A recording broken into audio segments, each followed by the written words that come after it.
Jim Schultz here for Calculated Risk, and don't forget, before we get started, the best ways you can help us are by liking the video and subscribing to the channel. Either one of those really helps us out a lot. So option traders all around the world are leaning on the option pricing models to help them analyze the markets and make decisions. And without question, the poster child of all option pricing models is the Black Scholes model. So what I want to do today, let's break down the assumptions of the Black Scholes model, because every mathematical model, I don't care how great it is, and I don't care how elegant the mathematics might be, they all have to make assumptions to track to the messy real world that we all live in. No research design is capable of replicating what we all do in the here and now every single day. So assumptions always have to be made with all these models. So what I want to do, let's take the 6 primary assumptions of the Black Scholes model. Let's break them down. Let's talk about them. And then I want to give my verdict as to whether or not that assumption is realistic.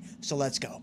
So the first assumption of the Black Scholes model: stock prices follow a log normal distribution. And honestly, this might be the best assumption that the Black Scholes model puts out there when it comes to the different assumptions that it has to make, because a log normal distribution in English simply means that stock prices can't go below zero. It simply means that stock prices are concentrated to only the positive side of the distribution. And just think about that intuitively. Just use kind of common sense.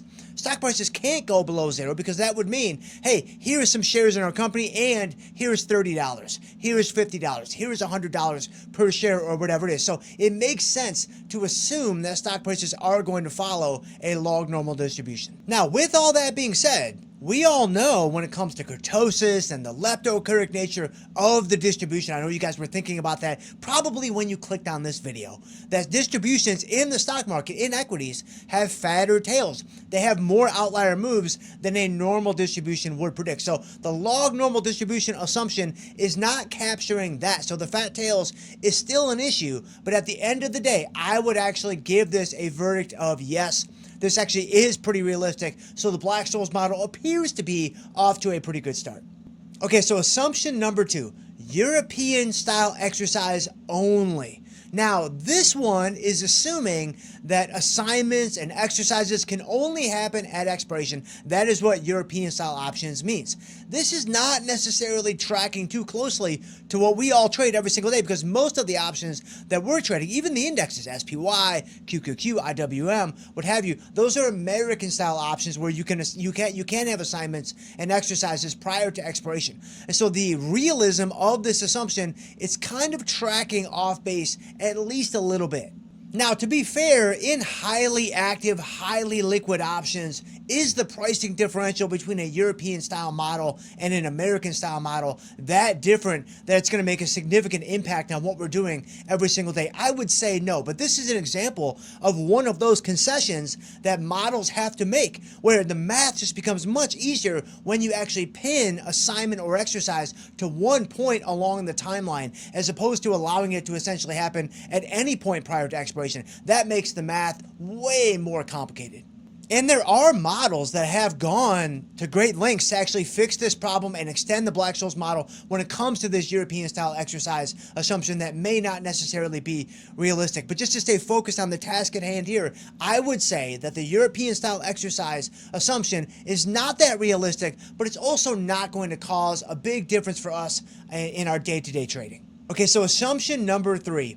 Prices follow geometric Brownian motion. Now, geometric Brownian motion simply means that there are 2 components to a financial asset's price. There's a drift component and there's a shock component. So the drift component, when it comes to equities, that's going to be your positive drift. That's going to be kind of the upward trajectory of the market over time in some capacity. The shock component, this is going to be when you have volatility shocks in the marketplace, whether it be a news event, whether it be a geopolitical thing, whatever it might be. This is going to be the uncertainty that we all obviously know and love, and some of us don't necessarily love, but that is in the marketplace every single day, that can't necessarily be predicted, or that can't necessarily be modeled in a precise way before the fact.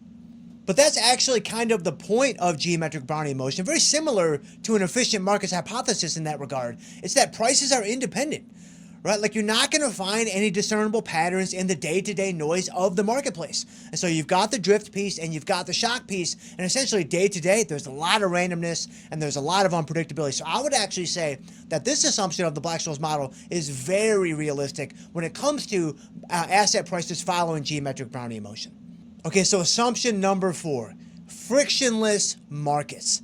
So that means no bid-ask spread differential, no transaction costs, no commissions, no exchange fees. Like everything is frictionless. A lot of financial models actually make this assumption, which is a little bit odd to me because I don't think it would be that difficult mathematically to assume some type of friction in the marketplace. You can just choose some static, flat tax and kind of use it across the board. But a lot of models do this. And man, wouldn't this be nice? Like, wouldn't it be nice if we didn't have commissions? Wouldn't it be nice if we didn't have exchange fees? If we didn't have bid-ask spread differentials? But sadly, we do have all these things. We have to deal with all the frictions in the marketplace on a day-to-day basis with all the trading that we do. So obviously, assumption number 4, frictionless markets, that's not necessarily too realistic. And I would say so far, it is the least realistic of the bunch. Okay, so assumption number 5. The risk-free rate is going to be constant over the life of that trade. Is that a realistic assumption? This one can kind of go either direction, in my opinion.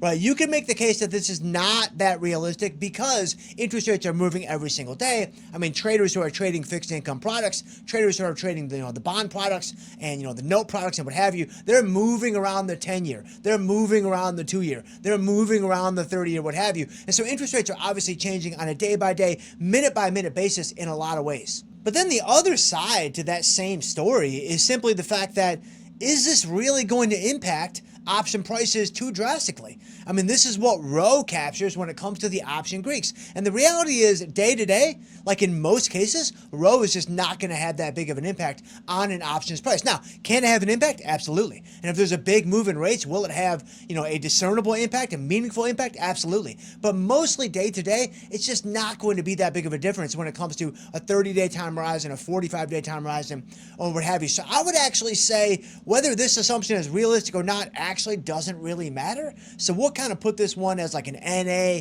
or a TBD, or you go ahead and fill in the blank at home with whatever you want for the realistic nature of assumption number 5, that interest rates are constant.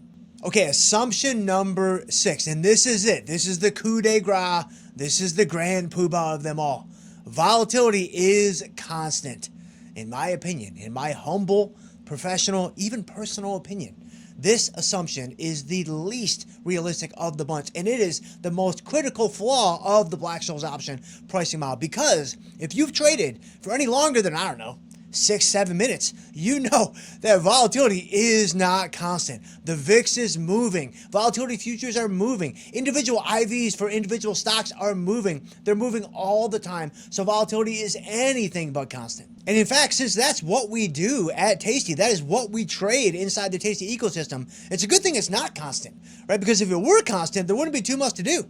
Like, again, it'd be great to have the frictionless markets, but man, if we had constant volatility, we're all out of a job.